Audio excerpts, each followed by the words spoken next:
दोस्तों नमस्कार, मैं राम सूरत यादव। सबसे बड़ी देश की लोकतांत्रिक पार्टी एवं सबसे ताकतवर सत्ता मोदी सरकार इस समय एक तरीके से बेहद मुश्किलों में फंसती जा रही है और आज हम ऐसे बड़े खुलासे करेंगे जिसे आप सुन करके बेहद हैरान हो जाएंगे कि बताइए इतनी बड़ी देश की पार्टी और इतनी बड़ी ताकत सत्ता में जो है मोदी के होने के बाद भी क्या मोदी सरकार इतना बड़ा खेल करती रही और एक बहुत बड़ा खेल करके चुनाव जीतती रही। तो आज हम उस पर खुलासा करेंगे। अगर आप हमारी बात को समझ रहे हैं तो एकदम ठीक समझ रहे हैं। हम ईवीएम को लेकर की बात कर रहे हैं कि ईवीएम में क्या बहुत बड़ा खेला करके प्रधानमंत्री मोदी जी 2014 से अब तक चुनाव जीतते रहे। तो आज हम उसी पर खुलासा करेंगे और आप सभी देशवासियों से निवेदन है कि थोड़ी देर अगर हमारे वीडियो में आप बने रहेंगे तो पूरा सच आपके सामने रखेंगे कि किस तरीके से ईवीएम में खेला करके प्रधानमंत्री मोदी जी 2014 और 2019 के लोकसभा में बहुत बड़ी जीत दर्ज की और उसी जीत को लेकर के पूरे देश में एक तरीके से बीजेपी के लोग ढिढोरा पीटते हैं कि इतनी बड़ी जीत जो है बीजेपी को मिली जो कभी किसी को नहीं मिली। तो आज हम उसी को लेकर के बहुत बड़ा खुलासा करेंगे और बताएंगे कि किस तरीके से ईवीएम में बहुत बड़ा घोटाला करके बीजेपी चुनाव जीतती रही। तो उसके विषय में सबसे पहले आपको ये जानना बहुत जरूरी है कि आप कल्पना कीजिए कि अगर बीजेपी का ही कोई आदमी, बीजेपी का ही कोई सांसद और सार्वजनिक मंच से इस बात को कह दे कि जीतेंगे तो मोदी ही, वोट कहीं भी दी जाए, कि कोई बटन दबाई जाए लेकिन कमल पर वोट आएगी, मतलब जीतना मोदी जी को तय है। तो आप कल्पना कीजिए कि इससे बड़ा और खुलासा क्या हो सकता है। क्योंकि डी अरविंद कुमार जो एक तरीके से बीजेपी के बहुत बड़े सांसद हैं और तेलंगाना से आते हैं, उन्होंने अपने संसदीय क्षेत्र में लोगों के सामने सार्वजनिक मंच पर इस बात को स्पष्ट तौर से मान लिया और कह दिया कि जीतेंगे तो मोदी ही, वोट कहीं भी डाली जाए, बटन कोई भी दबाई जाए, जो है आएंगे वोट कमल के चिन्ह पर। इसका मतलब है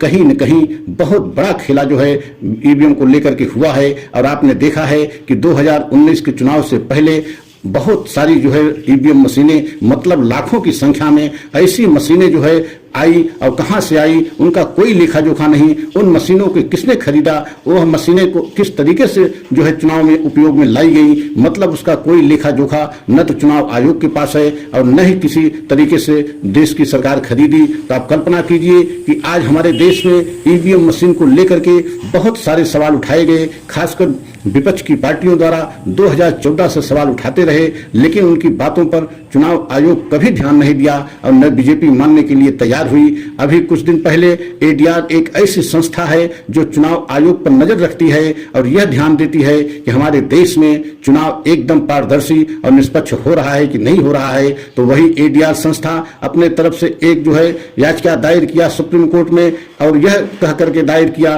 कि चुनाव आयोग अपना हलफनामा दाखिल करे और स्पष्ट करे कि क्या देश के चुनाव पूरी तरीके से निष्पक्ष एवं पारदर्शी हो रहा है कि नहीं हो रहा है। क्योंकि देश की जनता को यह जानने का पूरा हक और अधिकार है कि जो हम वोट देते हैं सही जगह पे जाती है कि नहीं जाती है, सही हमारे प्रत्याशी को मिलती है कि नहीं मिलती है। क्योंकि जनता को यह जानने का पूरा अधिकार और हक है कि हमारे देश के चुनाव एकदम निष्पक्ष और पारदर्शी हो। लेकिन आप कल्पना कीजिए चुनाव आयोग ने जो अपना जो है हलफनामा सुप्रीम कोर्ट में दाखिल किया है उसमें स्पष्ट तौर से कहा है कि एक तरीके से वीवीपैट को 100% जो है लगाना या 50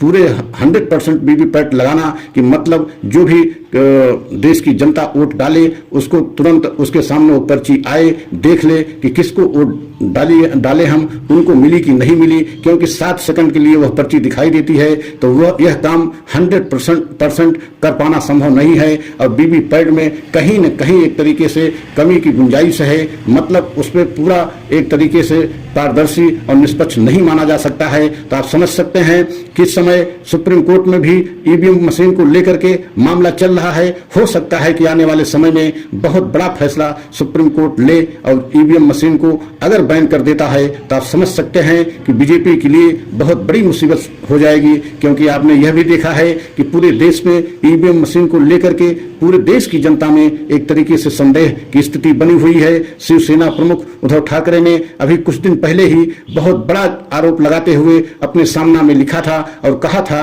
कि बीजेपी लोकसभा के चुनाव में ईवीएम मशीन का खेला बहुत बड़े स्तर पर करती है, क्योंकि बीजेपी जानती है, मोदी जी जानते हैं कि अगर हम जो है हमारी सरकार देश में रहेगी तो बाकी किसी राज्य में सरकार बनाना है तो वहां हमें सरकार, वहां की चुनी हुई सरकार को गिरा करके, तोड़ करके वहां हम अपनी सरकार बना लेंगे। लेकिन देश में सरकार रहना बहुत जरूरी है और यही वजह है कि मोदी जी ईवीएम का खेला, ईवीएम में जो हैकिंग कराते हैं वह जो है लोकसभा के चुनाव में कराते हैं और ईवीएम में एक तरीके से गड़बड़ी करा करके, हैकिंग करा करके 2014 और 2019 में बीजेपी बहुत बड़ी जीत दर्ज की। यह शिवसेना प्रमुख उद्धव ठाकरे का बहुत बड़ा आरोप है और उन्होंने यह भी कहा कि यह खेला जो है बीजेपी, खासकर मोदी जी लोकसभा के चुनाव में ही करते हैं, क्योंकि देश की इस समय पूरी संस्था एक तरीके से बीजेपी के कब्जे में है। जैसी चाहती है बीजेपी वैसे उनसे काम कराती है, क्योंकि आपने देखा है ईडी और सीबीआई को लेकर के विपक्ष के द्वारा बहुत सारे आरोप लगाए गए, लेकिन कभी भी उस बात को सरकार नहीं मानी और यहां तक कि आंकड़ों के हिसाब से देखा जाए तो 95% ईडी और सीबीआई विपक्ष के नेताओं के खिलाफ कार्रवाई करती है और किया है अब तक। तो इसी से आप अंदाजा लगा सकते हैं कि अगर देश में 95% ईडी और सीबीआई की कार्रवाई विपक्ष के नेताओं के खिलाफ होती है तो इसका मतलब है कि सीबीआई, ईडी भी इस समय निष्पक्ष नहीं है। जिस तरीके से विपक्ष की पार्टियां आरोप लगा रही हैं और सीबीआई और ईडी के आंकड़े भी ये बता रहे हैं कि 95% का जो है उनकी कार्रवाई विपक्ष के नेताओं के खिलाफ होती है। और आपने देखा है संजय मिश्रा ईडी प्रमुख जो हैं उनको लेकर के सुप्रीम कोर्ट में एक तरीके से बहुत बड़ा फैसला लिया और 2 दिन बाद मतलब 15 सितंबर तक ये डेडलाइन दे दिया कि हर कीमत पर संजय मिश्रा को हटाया जाए। मतलब इनको 3 बार क्यों जो है इनका कार्यकाल बढ़ाया गया। तो आप कल्पना कीजिए सुप्रीम कोर्ट इस समय कितना सख्त एकदम रवैया अपना लिया है और खासकर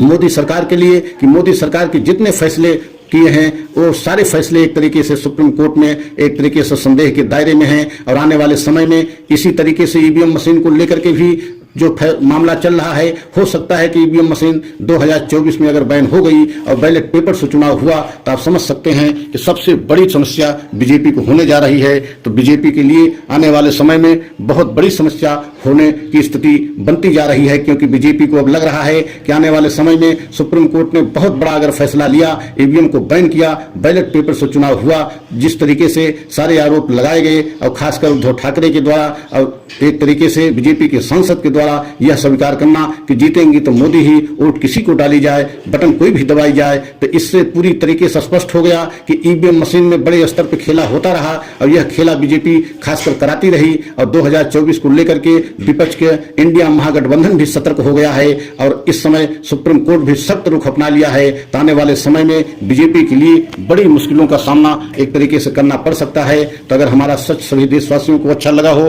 तो लाइक सब्सक्राइब करें, कमेंट के द्वारा अपनी राय अवश्य बताएं कि क्या ईवीएम मशीन को इस समय बैन होना चाहिए, बैलेट पेपर से चुनाव होना चाहिए कि नहीं होना चाहिए। पूरे देश की जनता का जो संदेह एक तरीके से ईवीएम मशीन को लेकर के है उसे खत्म होना चाहिए कि नहीं होना चाहिए। अगला हम वीडियो पुनः लेकर के आएंगे, कोई न कोई हम ऐसा वीडियो, कोई न कोई ऐसा सच लेकर के आते हैं जो आप लोगों से जुड़ा रहता है। अगले वीडियो की आप लोग प्रतीक्षा करें। जय हिंद, जय भारत।